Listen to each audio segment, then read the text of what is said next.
Salut à tous, je vous souhaite la bienvenue sur la chaîne Olympiade de physique.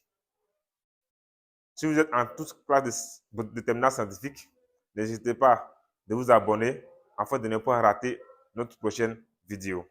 Aujourd'hui, nous allons voir une leçon très importante en physique, notamment la cinématique du point matériel. C'est une notion indispensable à la physique en toute classe de terminale scientifique. Donc, sans plus tarder, on va donc passer maintenant à la présentation de notre petit exercice qui va vous aider mieux à assimiler cette notion. Donc, c'est maintenant, on va passer à la présentation de l'exercice. Dans un repère d'espace R mené de la base OIJ, un mobile A est en mouvement. Son vecteur vitesse est donné par V, indice A, c'est-à-dire la vitesse du point A, par les coordonnées 3 et moins 2t plus 4. Quelles sont donc les questions que nous allons poser? Dans la première question, nous allons d'abord quoi? On décrit les lois horaires du mouvement, sachant qu'à l'origine des dates, le mobile A passe par l'origine O. La deuxième question, nous allons évaluer la question suivante. On dit écrit l'équation cartésienne de la trajectoire. En 3, établit l'expression du vecteur accélération A du point A et représentée sur la figure que nous avons ici au tableau. La quatrième question, on dit à quelle date la direction du vecteur vitesse est horizontale. Et la cinquième question, on nous demande d'en déduire les coordonnées du point S, c'est-à-dire le sommet de la trajectoire ainsi que la valeur de la vitesse en ce point. En 5b, on nous dit de représenter ce vecteur vitesse. 5 en 6 maintenant, déterminer le rayon de courbure de la trajectoire à la date t égale à 2 secondes.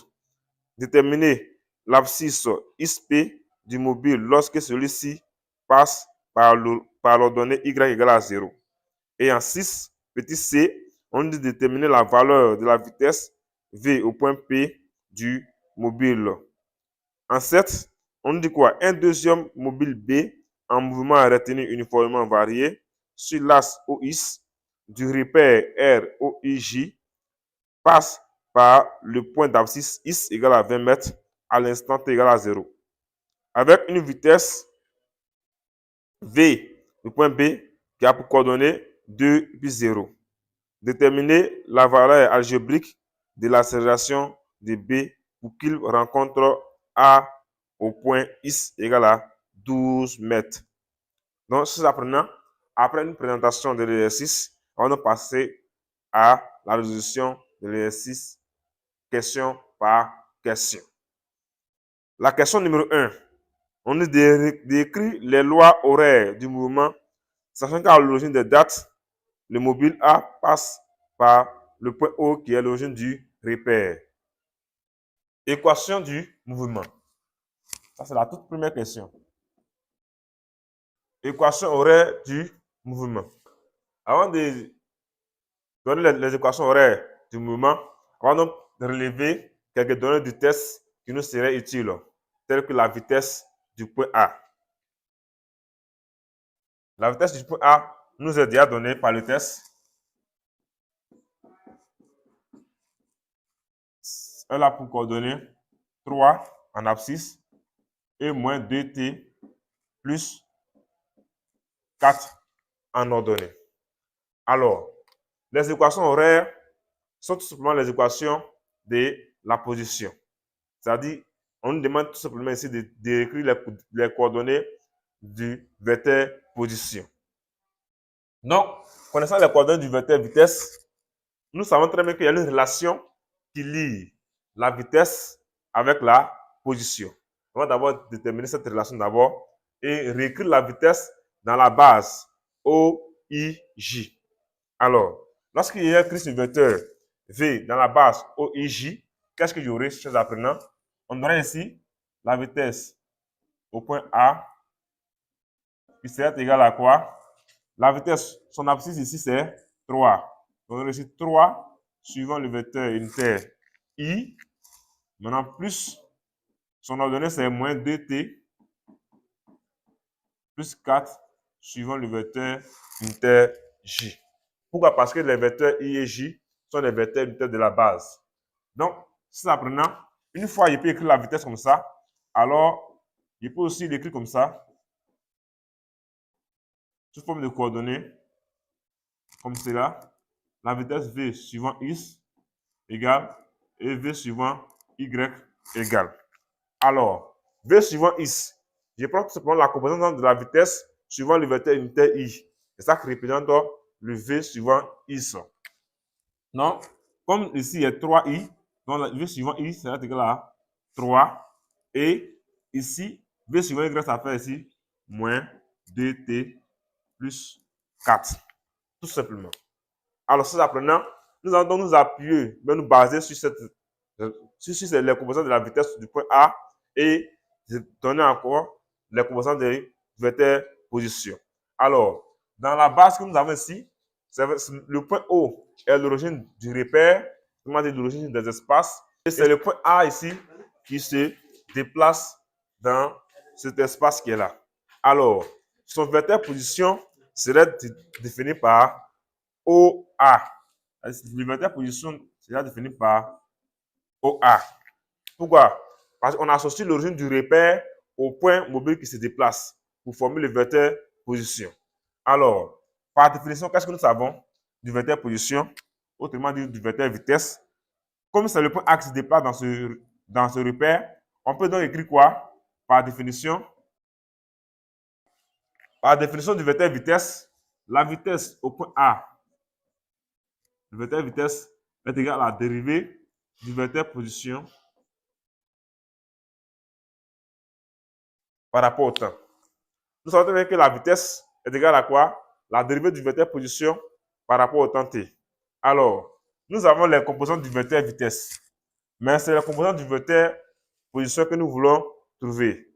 Donc, chers apprenants, dans cette relation vectorielle, je vais essayer de tirer l'expression de la dérivée du vecteur position. On aurait ici quoi? Cette relation va impliquer que dérivée du vecteur position par rapport au temps, c'est égal à la vitesse du point mobile multiplié par le delta t, un temps élémentaire delta t.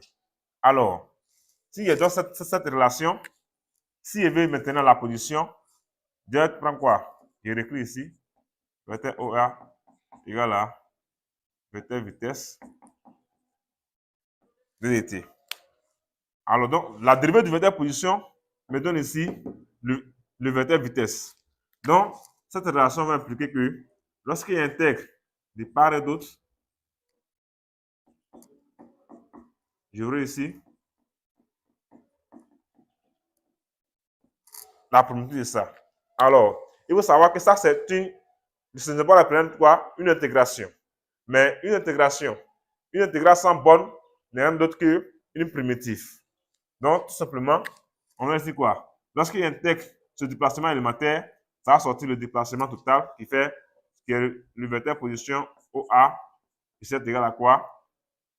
À l'intégrale du vecteur vitesse par rapport au temps t. Donc ici, comme le temps, nous avons ici quoi? Le temps est défini de 0 jusqu'à un instant t quelconque. Les bornes de l'intégration seront de 0 à t tout simplement. De 0 à t. Mais la variable d'intégration ici, c'est dt. Vous avez déjà vu ça plus ou moins en mathématiques. Donc ici, je vais donc essayer d'écrire. Donc s'il y a cette relation vectorielle, alors qu'est-ce que je peux écrire en fonction des coordonnées? Ça veut dire que le vecteur O là, le vecteur OA en coordonnées, c'est là pour composant X et Y. Et nous savons très bien que le vecteur V au point A pour composante Vx et Vy, que nous connaissons déjà. Donc, à partir de ça, si on a cette relation vectorielle, si par exemple, définir le OA c'est égal à quoi? Je mets ces composantes ici, X, Y. Ouais. C'est égal à quoi? Au dérivé et à l'intégrale de 0 à t du vecteur vitesse, c'est-à-dire les composantes du vecteur vitesse Vx, Vy, n'oubliez pas ddt. Qu'est-ce que cela veut dire? Alors, cela veut dire que lorsque je veux is, donc je vais intégrer tout simplement la vitesse ici suivant is ddt et le y, ça fait intégrale de 0 à t v de y ddt. J'ai donc cette expression maintenant du vecteur position OA. Alors, une fois qu'il y a cette expression du vecteur position OA, je reviens à la ligne ici. Le vecteur position OA aura pour composante. En remplaçant V suivant X et V suivant Y par les différentes expressions que nous avons ici, on aurait ici encore en absolu X, intégrale de 0 à t, de 3 ddt, et ici en ordonnée Y, intégrale de 0 à t de moins 2t plus 4 ddt. Alors, j'ai donc fait cette primitive et j'aurai ici finalement le vecteur position OA, le X qui est égal à quoi? La primitive de 3 ici, ça va me donner ici 3t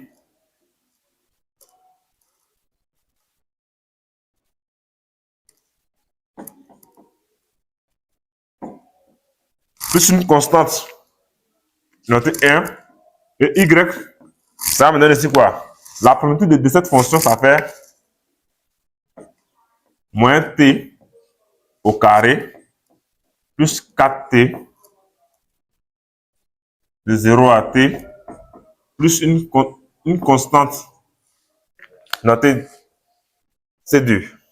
Alors, en calculant cette primitive, j'aurai ici x qui est égal à quoi? L'image de t d'abord par cette fonction, ça me donne ici 3t plus la constante 1 et y ici, j'aurai ici moins t carré plus 4t plus la constante 2. Je vais donc maintenant m'appuyer sur les conditions initiales pour pouvoir déterminer les constantes d'intégration. Les constantes 1 et 2 sont les constantes d'intégration.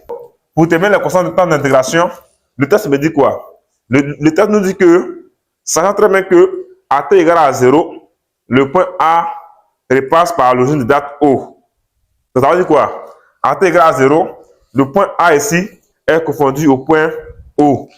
Donc, si le point A est confondu au point O à t égale à 0, ça veut tout simplement dire que à t égale à 0 secondes, les composantes du vecteur position se réduit à I0 qui fait 0 et Y0 qui fait 0. Alors, I0, ça c'est X qui est égal à ça. Je remplace le T par 0 dans cette relation et j'aurai quoi? En remplaçant le T par 0, j'aurai I0 qui est égal à quoi? 3 multiplié par 0 plus la constante 1. Y0 qui est égal à quoi? Moins 0 au carré plus 4 fois 0 plus la constante 2. Plus la constante 2. Alors, donc, en résolvant cette équation, j'aurai maintenant I0 qui est égal à la constante 1 et Y0 qui est égal à quoi? À la constante 2. Dans la question savoir, le I0 et le Y0 représentent quoi? Alors, le I0 et le Y0 ne sont rien d'autre que les composantes de l'origine du repère. Or, le point O, l'origine du repère, le point O, c'est le seul point qui a pour coordonnées 0, 0. Ça va tout simplement dire donc, ce qui va impliquer que la constante 1, c'est égal à 0. Ça à 0 également. Maintenant que les constantes 1 et 2 vaut 0, je reprends tout simplement l'expression de mon équation horaire. Et j'aurai ici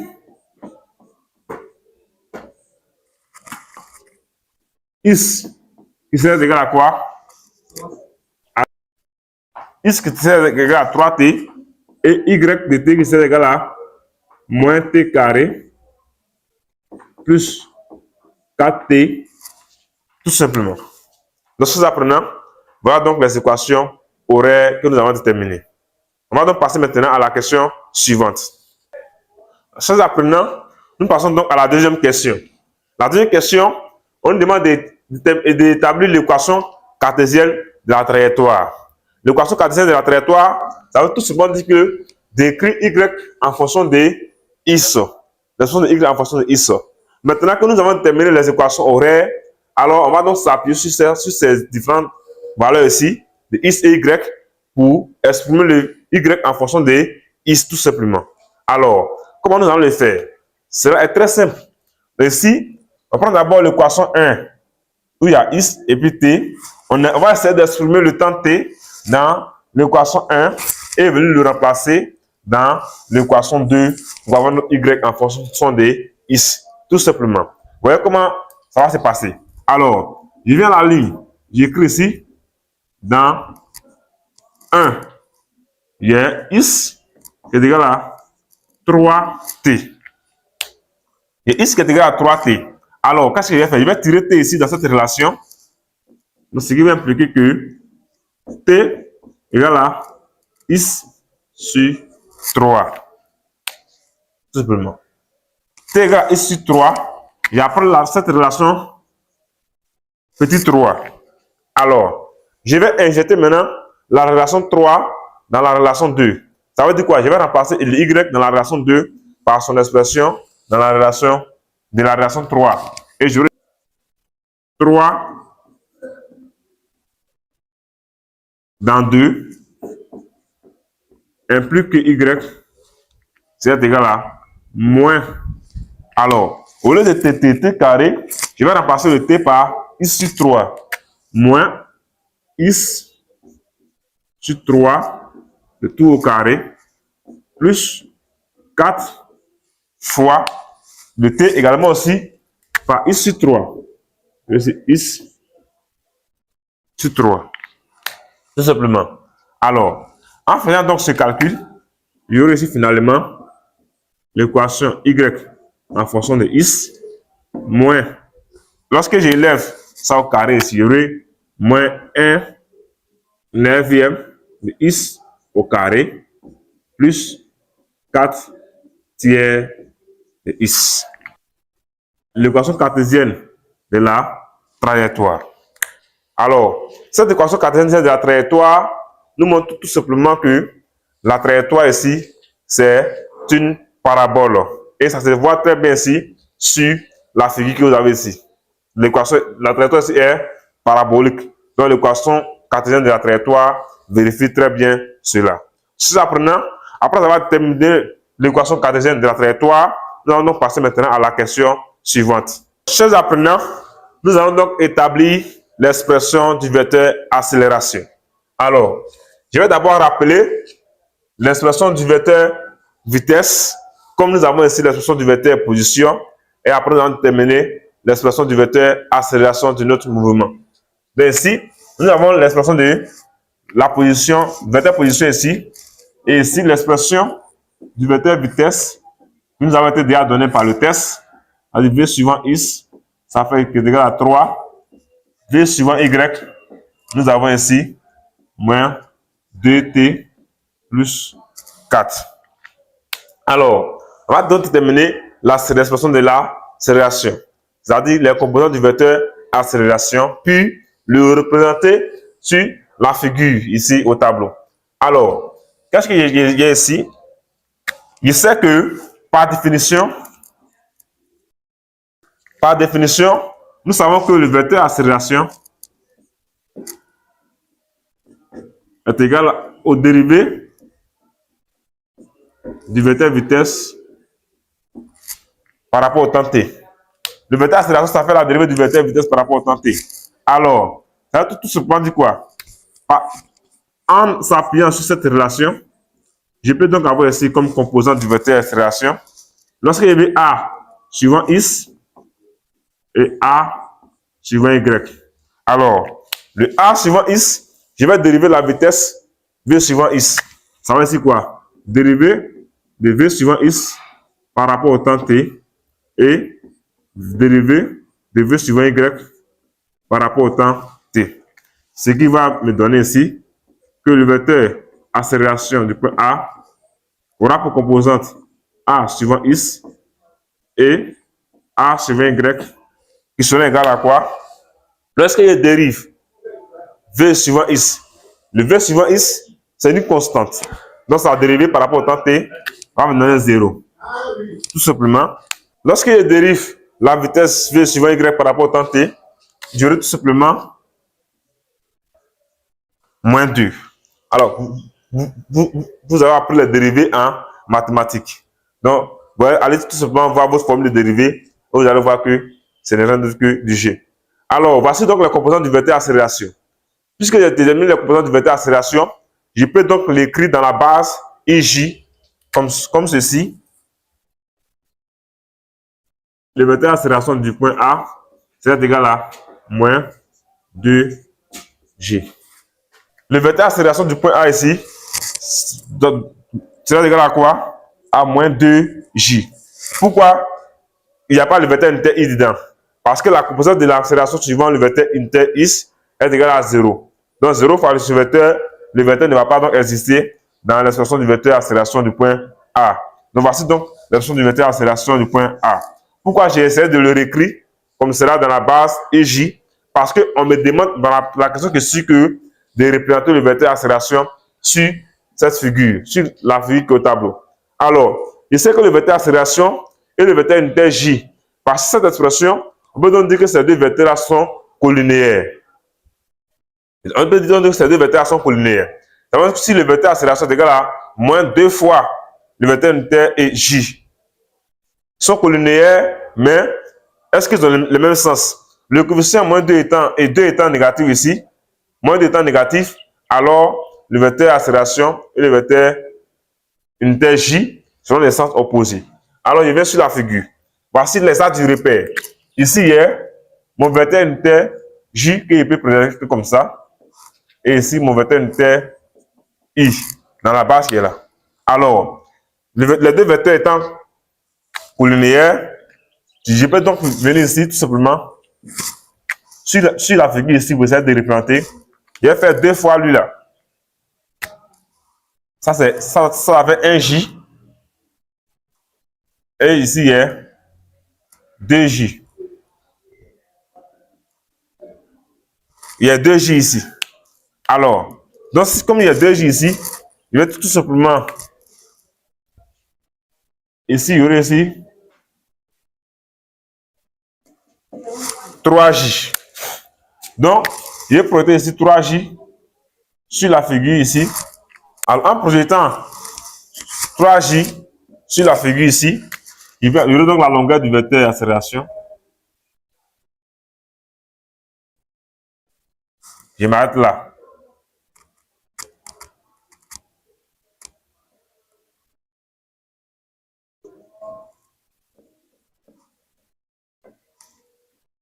Son point d'application, c'est ce point-là. Alors, vous allez croire que c'est plutôt 3J au lieu de moins 2J. Comme vous voyez très bien, j'ai compté à partir de là, si ça me fait 1J, 2J, 3J. Donc, si je prends à partir du 3J, le sommet de la trajectoire, j'ai m'arrêter à J tout simplement ici. Mais si je venais jusqu'à ici, là, ça allait faire moins 3J, ça n'est pas ce qui est écrit. Donc, ces deux vecteurs sont descendants. Lorsque le J monte, le A descend. Donc, ça respecte très bien la relation que nous avons ici. Donc, voilà comment il faut représenter le vecteur accélération du point A sur la figure comme nous l'avons fait. On va passer maintenant à la question suivante.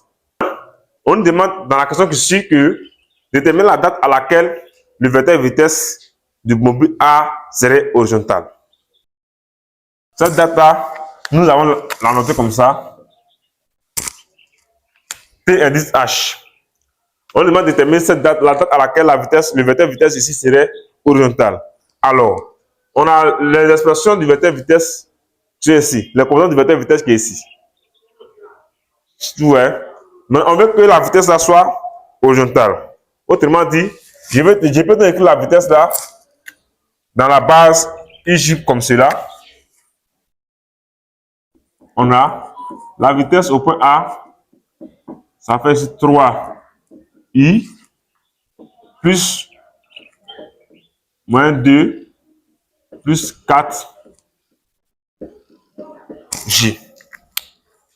Alors, à quelles conditions cette vitesse-là serait horizontale? Quand on dit que la vitesse est horizontale, ça va tout simplement dire que la vitesse U et puis la vitesse V et le vecteur unitaire I, qui est le vecteur horizontal, sera collinéaire. Donc, on va essayer de faire cette projection. On a tout simplement que la vitesse V est horizontale si et seulement si sa composante suivant Y est égale à 0. C'est ce que ça veut dire.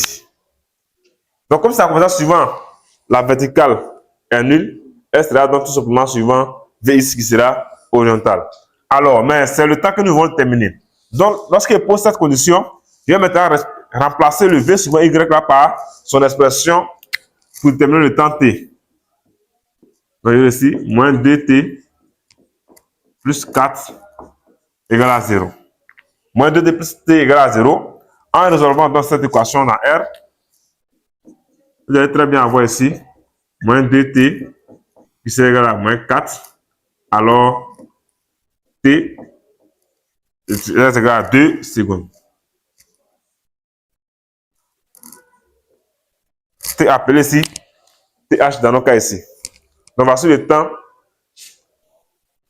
à partir duquel la vitesse V serait horizontale. Donc, on va passer à la question suivante. Nous allons déterminer les composantes du point S, le sommet de la trajectoire. Alors, chers apprenants, une chose à savoir, pour ce faire, pour déterminer la composante du point S, il y a le sommet de la trajectoire, il faut aussi connaître le temps à partir duquel le mobile arrive à son hauteur maximale, au sommet de sa trajectoire. Donc, on va d'abord déterminer ce temps-là, et puis après maintenant, mais tout simplement, une fois qu'on a trouvé le temps, on va maintenant remplacer le temps T là dans l'expression de l'équation horaire pour avoir la composante du point S en question. Alors, donc pour ce faire, alors il faut savoir que lorsqu'il lance un projectile, alors le projectile lancé en l'air va se retomber après avoir atteint sa position maximale. Mais pourquoi est-ce qu'il l'amène vers le bas? Lorsqu'il lance un projectile, le projectile revient vers le bas, atteint sa position maximale lorsque la composante verticale de la vitesse est égale à 0. Tout simplement. Donc, le projectile ici atteint sa position maximale lorsque sa coordonnée ou bien sa composante, la composante de la vitesse Vy est égale à 0. Donc ça veut dire quoi? Il va d'abord déterminer le temps au sommet de la trajectoire. Le temps au sommet de la trajectoire, je dis, au sommet S, la vitesse suivante, l'ordonnée Y est égale à 0. Alors, cette vitesse suivante, l'ordonnée Y est égale à 0, ça va tout simplement dire quoi? À partir de là, je vais remplacer ma Vy là par, dans cette expression, je vais moins 2T plus 4, c'est égal à 0. Alors, nous avons déjà résolu cette équation. Donc, il y a T ici, ça ferait ici 2 secondes. Donc, le temps que nous avons ici, c'est le temps défini au sommet de la trajectoire. Si il y a le temps défini au sommet de la trajectoire, alors, qu'est-ce que je vais faire maintenant de ce temps? Je vais maintenant venir ici. La composante du vecteur, la composante du point S sera définie par le vecteur OS, qui sera égal à quoi? Je prends dans l'expression du vecteur position OA ici, et je mets ici cette partie X de S et Y de S. Alors, le X de S prendra quoi? 3 fois le temps au point S moins le temps au point S au carré plus 4 fois le temps au point S tout simplement. Parce que c'est l'équation horaire de la trajectoire. Donc, En remplaçant le temps en point S par 2, alors, vous aurez comme composante du point S, x de S, qui sera égal à 3 fois 2, qui fait 6, et Y, ça sera c'est quoi? Moins 2 au carré, plus 4 fois 2, qui va vous donner ici 4 tout simplement. Donc ici, le point S aura pour composante, suivant X ça fait 6, et suivant Y ça fait 4. Donc voici les composantes du point S, le sommet de la trajectoire. Donc on va donc passer maintenant à la question suivante. Maintenant cette question, on nous a dit, après avoir terminé la composante du point S au sommet de la trajectoire, alors on va terminer la vitesse du mobile A en ce point. Lorsque je vais terminer la vitesse du mobile A en ce point, je ne m'embrouille plus. Puisque je connais le temps T au point S qui fait 2 secondes, je vais dans l'expression de la vitesse VA en remplaçant le point A par S. Et le temps T ici par le temps au point S qui est déterminé qui fait bien également 2 secondes. Ça veut dire que j'aurai tout simplement ici la vitesse au point A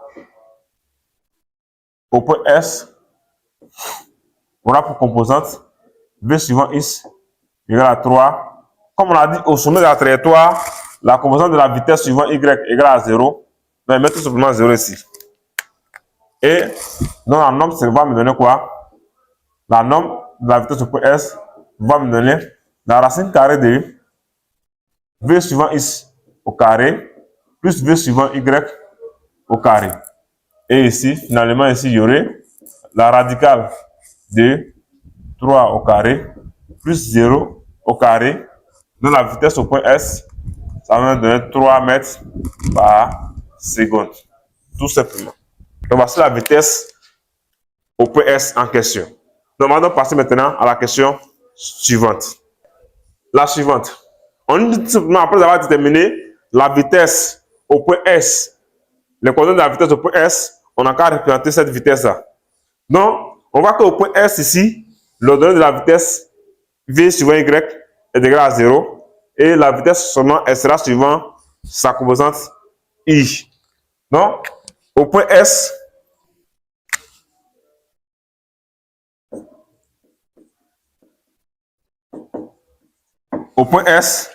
V suivant S ici sera égal à 3 fois vecteur unitaire I. Pourquoi? Parce que au point S là, la composante verticale de V est égale à 0. Donc, il va tout se plaindre ici sur la figure.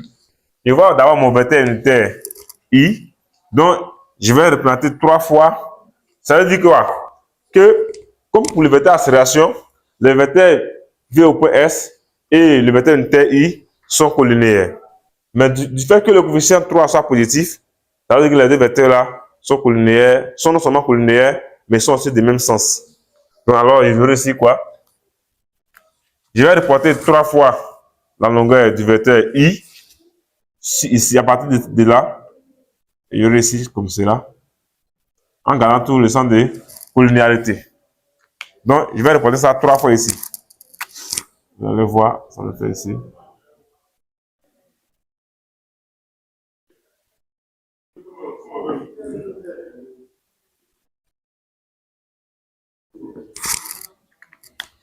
Et j'ai ici finalement la vitesse au point S. Donc, sur l'apprenant, on va passer maintenant à la question suivante. Sur l'apprenant, on va répondre à la question 6 petit a. Il est question ici de déterminer les rayons de la courbe LC. N'oublions pas que nous avons déterminé l'équation, quand nous avons déterminé l'équation cartésienne de la trajectoire, nous avons dit que la trajectoire est une parabole. Alors, si la trajectoire est une parabole, il y a un rayon de courbe qui existe. Et c'est ce rayon de courbe là qu'on nous demande de déterminer à la question 6. À t égale à 2 secondes. Alors, comment nous allons faire? Le rayon de courbe que nous avons noté RC, ça donne tout simplement que le rayon de courbe, puisque c'est le point axe qui se déplace, et le centre ici, ça sera du point O. Le rayon de courbe RC sera égal à la norme du vecteur OA, tout simplement. à la norme du vecteur position OA. Alors, comme c'est la norme du vecteur position OA, je vais donc écrire, ça veut dire quoi? Racine carrée de X au carré plus Y de T au carré. Alors, donc je reviens sur la ligne ici, écrit RC.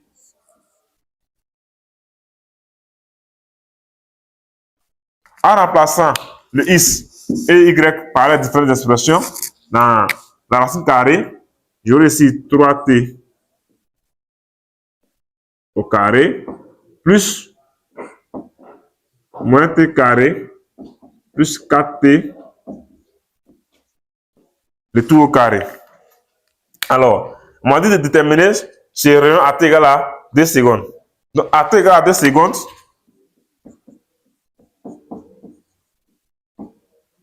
le rayon de courbure serait quoi? Je vais remplacer tout ce qui était sous la radicale. Et ici, 3 fois 2 le tout au carré plus moins 2 au carré plus 4 fois 2 le tout au carré. Donc, le RC, c'est égal à quoi? Radical de 3 fois 2, ça fait 6. 6 au carré, plus, j'ai moins 2 au carré, qui fait moins 4. Et 4 fois 2, ça fait 4, 8. Donc, moins 4 plus 8, ça va 4. Donc, j'ai 4 au carré. Alors, le RC devient tout simplement radical de 36 plus 16. Et ça fait quoi? Après calcul, on aurait ici 7, on obtient 7,2 mètres. Voici donc le rayon de la courbure à T égale à 2 secondes. Donc, voici donc, nous avons terminé le rayon de la courbure. On va passer à la question suivante.